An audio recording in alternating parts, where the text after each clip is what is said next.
Hello everyone, সবাইকে স্বাগতম আমার ব্রাজিল ভার্সেস জাপানের প্রি ম্যাচ অ্যানালাইসিসে। আমার প্রেডিকশনে আমি আগেই বলেছিলাম রাউন্ড অফ 32-তে মুখোমুখি হতে যাচ্ছে এই দুই দল। সামুরাই ব্লুদের অন্যতম শক্তির জায়গা হচ্ছে তাদের ট্যাকটিক্যাল ডিসিপ্লিন।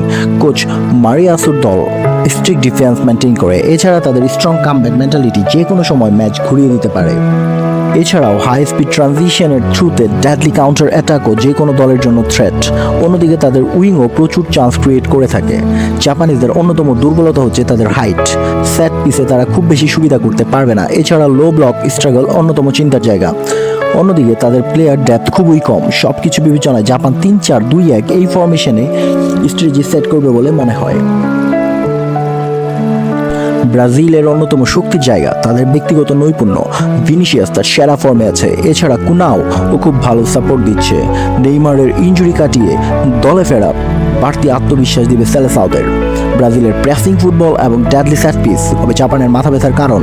আর ব্রাজিলের স্কোয়াড যা বেশি হওয়ায় তারা প্রচুর সাবস্টিটিউট ইউজ করতে পারবে। ব্রাজিলের দুর্বলতার কথা বললে প্রথমেই আসবে ব্যক্তিগত নৈপুণ্যের উপর ওভার ডিপেন্ডেন্সির কথা, সাথে ডিফেন্সিভ ট্রানজিশনের দুর্বলতা। অপোনেন্ট যখন অ্যাটাকে উঠে তখন ফুল ব্যাকরা পিছনে ম্যাসিভ গ্যাপ ছেড়ে দেয়, যা আঞ্চলিকদের চিন্তার কারণ হতে পারে। ব্রাজিল তার 4-3-3 ফরমেশন ধরে রাখবে বলে মনে হয়। শেষ 5 বারের দেখায় ব্রাজিল 4টিতে জিতেছে, তবে শেষ দেখায় জাপান জিতেছে। সবকিছু বিবেচনায় এই ম্যাচটি 2-1 গোলে ব্রাজিল জিতবে বলে আমার প্রেডিকশন। ভালো থাকবেন সবাই, দেখা হচ্ছে পরের অ্যানালাইসিসে। ভিডিও ভালো লাগলে লাইক এবং সাবস্ক্রাইব করতে ভুলবেন না।